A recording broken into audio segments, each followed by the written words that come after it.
Coach Corey Wayne, and this is my video coaching newsletter. And the topic of this newsletter is going to be, he's just not that into you.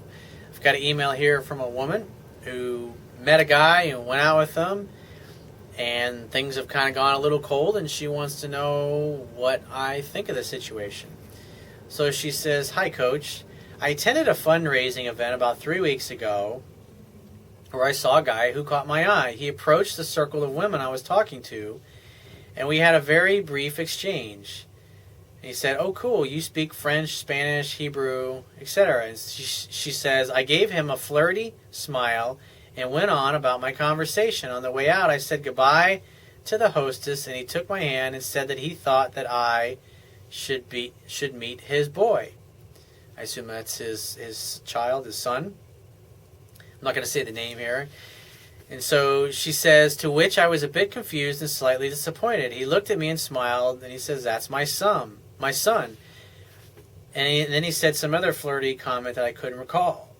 And she says, I wasn't sure if he was putting me on the spot or what, because everyone else knew one another but me. So I said, I see. I'll keep my eye on you. And I gave him a wink and a smile and discreetly left, but not before being invited to a party his friend was hosting the following week." So she says, fast forward to the next week.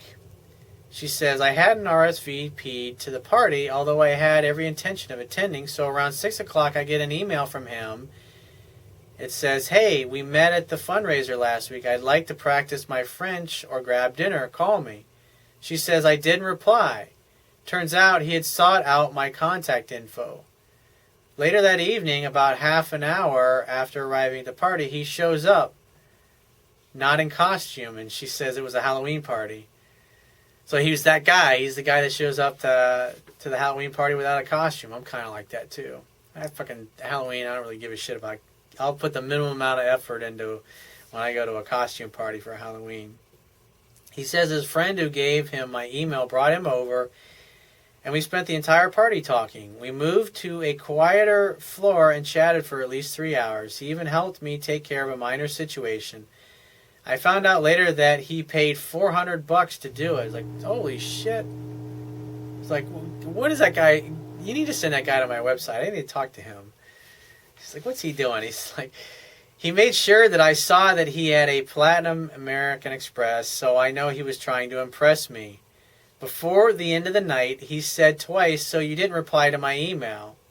That obviously shows that it bothered him that he didn't apply, or that you didn't reply to his email. He made sure to get my phone number and texted me before I got home that night. I emailed him that I'd like to go out with him, and he texted me the next morning that we would go out for dinner on Tuesday. So we had our first date last week, and it was great, except for the fact that he didn't pick me up. I live an hour away, and he's on the hip, fun side of town. He had a reservation. The restaurant was very impressive. We had great conversation, and he even got a bit flirty, but no kiss, just a long, firm hug. He asked for the second date before I left, and I was happy. He's like, you see, like this guy's doing a lot of things that I say don't do in the book, but this girl's giving him a pass. Why? Because she really likes him. See, it's like interest. It's like she ignores these little things, but if she was really not that into that guy, first off, she would never written me about him, but second off, she would have just blown him off. But she's giving this guy a chance because it's obvious she has a high level of interest. I'd say she probably was 70 to 80% on this guy when she met him. So she says, granted, I did notice that he has the eye, the one that can't not notice when a good-looking lady passed by, and he is that guy, the one that everybody seems to know. But it was only the first date, and I got him to not be attached to his cell phone, so I wasn't going to push it. I later spoke to my sister and her boyfriend about him, and they both said he's bad news, that he's a notorious man whore, and that his dad is too, and that basically he's got money and a name that people know, but that I don't need to have my name linked to his in any way because he slept around so much.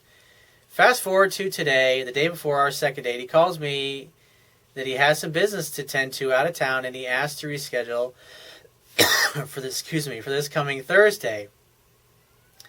She says, I declined, having only accepted the Tuesday second date because it was for a basketball game. We agreed on Saturday, and when he said, okay, pencil me in, I replied, no. Saturday is prime schedule real estate. She says, there's no pencil here. He just said, well, then put me down in blue, non-erasable pen. So my question to you is, should I realistically expect to hear from him? Am I being blown off? I mean, I'm positive that he is seeing other easier women, she puts in parentheses. On our date, he referred to me as Jackie Kennedy, and he clearly picked up my vibe that I'm not the easy sleazy type. So have I been replaced by a simpler life form? Is it too soon to tell? Should I not even bother him, given his reputation? He strikes me as a type who never wanted to settle down, his words, because it never felt real, unconditional love. And she says, my words.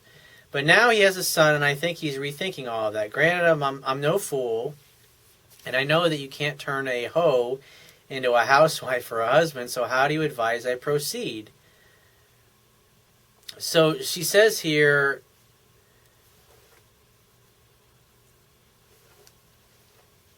so he tried to reschedule for Thursday, and then she says, I declined, having only accepted the Tuesday, the second date, because it was for basketball. Well, part of it, I think you're being a little difficult with him as far as is the dating. I mean, the idea is to be flexible and to get a date together. But the same token, he did call and he had to cancel, but he's trying to reschedule with you. And so the way you should look at it is that he's trying to reschedule, and at the end of the day, you really can't tell until you give him the chance to either keep the date or cancel the date on you. But the point being is, obviously it's bothering you that he's canceling the date, and it can't help but make you want him a little bit more, because we want what we can't have. It's just women are more attracted to men whose feelings are unclear, and so now his feelings are kind of unclear because he canceled a date. So now you're wondering whether it was a legitimate thing or not. But he did try to reschedule a date, and so she's got a date set up. And so the only thing you can really do at this point is just you wait and see if he actually keeps it. And that's what you got to look at. But I do like the fact that you are standing up for yourself and you're not being an easy pushover. But the idea is not to be combative or difficult. The idea is just to make sure you get definite plans, or you don't agree to, like as you say, to tie up your prime schedule real estate. So if you have a question you want to ask me, go to my website, click the Contact Me tab, which will be on the left-hand side of your screen, and send me 1 or 2 paragraphs max, and just give me several days to get back to you with a response. If you want to talk to me right away, the quickest way to get my help is to book a paid phone coaching session. You can do that by going to my website, click the Products tab, which will be at the top of your screen, and just follow the instructions. If you want to get a digital version of my Kindle ebook, on my website, underneath the email sign-up box, is a box that has a link that will take you right to the Amazon Kindle download page for my book. Once you get there, if you don't have a Kindle device already, just download one of their free e-reader apps for your smartphone, tablet device, or your computer. And if you appreciate the value of the information I offer in these video newsletters, the articles on my website, and my ebook, you can show your appreciation by going to my website right now. And on the Weebly toolbar at the bottom of your screen, click the PayPal Donate button and donate any amount that you feel is equal to the value of the information. And I will talk to you soon.